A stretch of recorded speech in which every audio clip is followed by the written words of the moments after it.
RPF का sub inspector का exam हुआ था 2019 और 2022 में, उसके बेसिस पर और उसके सिलेबस के अनुसार कुछ मैथमेटिक्स के क्वेश्चन करते हैं और उनके कॉन्सेप्ट भी क्लियर करते हैं और उससे जो टाइप के क्वेश्चन निकल सकते हैं उनके बारे में देखते हैं। ज़्यादा समय नहीं खराब करते हुए आपका हम डायरेक्ट क्वेश्चन पे आते हैं। तो सबसे पहले दिया हुआ था कि एक सर्कल है जिसकी रेडियस में कितनी गुना बढ़ोतरी कर दी,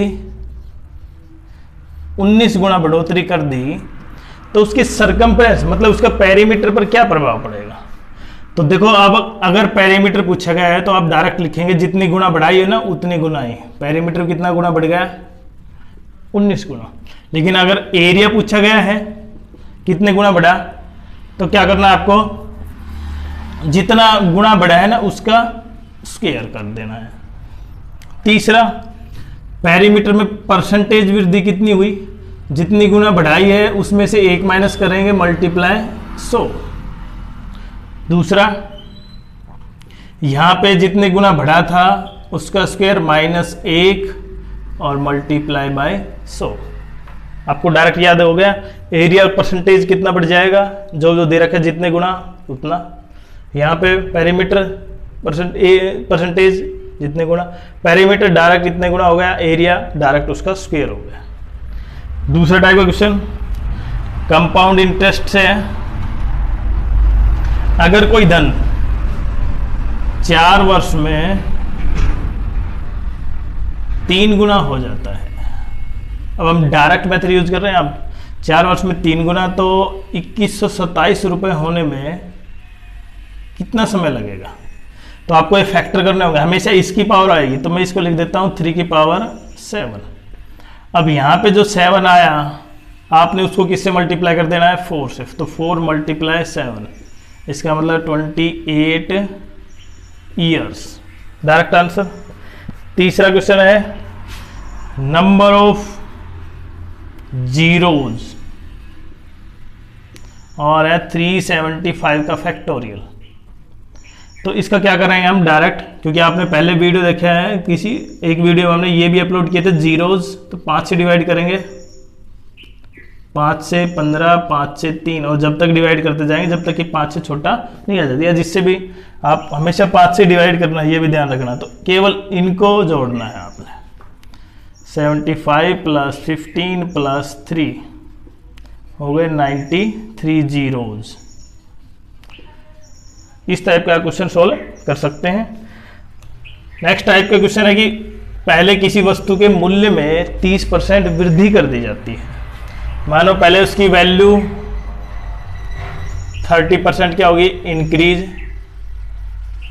उसके बाद 30% क्या कर दी हमने, डिक्रीज कर दी। तो टोटल वैल्यू, मान लो तुम्हारे पास 100 रुपए थे, उसको पहले 30 बढ़ाया, फिर वापस 30 घटाया %, तो टोटल में क्या प्रभाव पड़ेगा।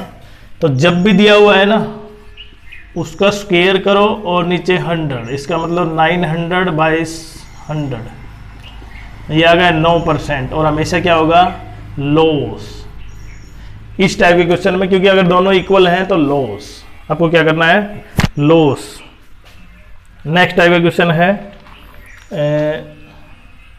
इसमें दिया हुआ है कि कुछ मिक्सचर था, जैसे मिक्सचर है मेरे पास 84 लीटर, उसमें मिल्क और वाटर, और इस मिक्सचर को मुझे 5:7 में दिया हुआ है।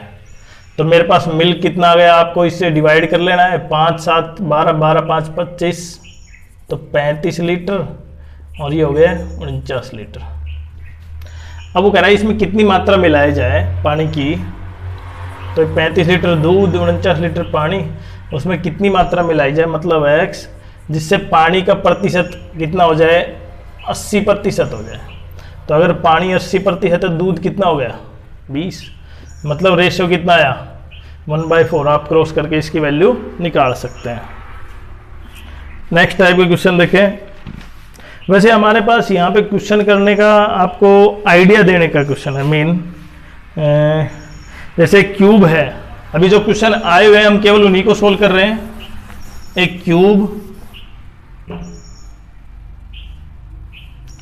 जिसका डायगोनल कितना दिया हुआ है, ये डायगोनल 26√3, और क्यूब का डायगोनल का फॉर्मूला होता है a√3। तो मेरे पास डायरेक्ट इसका एज या साइड कितनी आ गई, 26। इसको पिघला के क्यूबॉइड बना दिया हमने। उसकी ब्रेथ तो है 13 सेंटीमीटर, लेंथ इसी के बराबर है, हाइट निकालनी है हमें। तो क्योंकि वॉल्यूम दोनों की इक्वल होगी, LBH इसकी ए की क्यूब लिख सकते हैं, 26 26 26 इक्वल टू 13 26 H।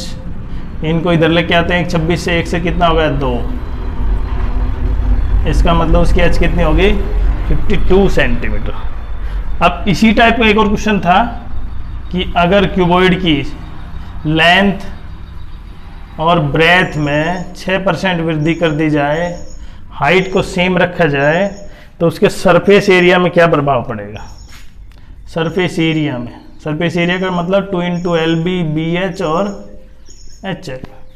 तो आपको क्या करना है, ये क्या क्या मान लेना है, 100 और इसको मान लेता हूँ मैं 10, जिससे कि आंसर 0 में आ जाए डायरेक्ट। आप भी मान सकते हो 5। अब इसके 106% का मतलब 106 मल्टीप्लाई 106 मल्टीप्लाई 10, आप आंसर निकाल सकते हो। फिर दोनों का डिफरेंस कर सकते हैं। ये तो वॉल्यूम का हो गया। अगर वॉल्यूम में डिफरेंस है और सरफेस एरिया पूछा है तो आपको यही फॉर्मूला लगाना होगा। अगला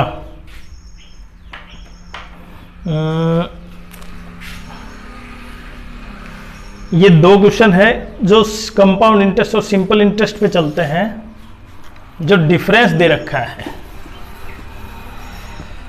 कंपाउंड इंटरेस्ट और सिंपल इंटरेस्ट का डिफरेंस दे रखा है मेरे पास 44, और उसकी रेट है मेरे पास 4% पर एनम।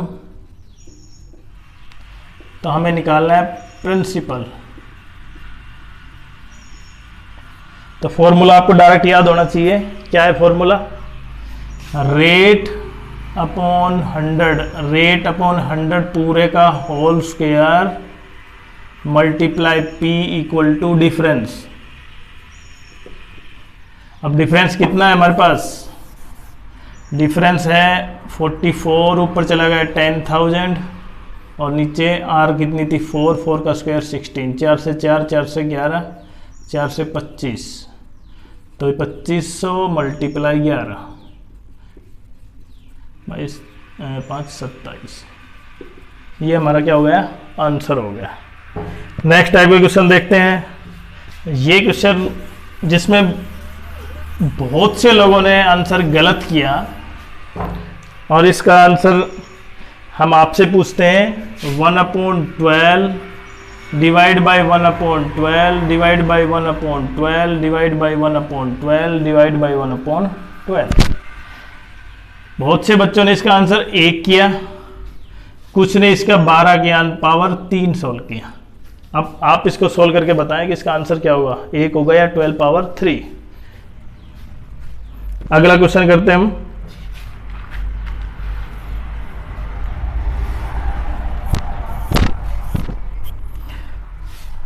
डिस्काउंट का क्वेश्चन है।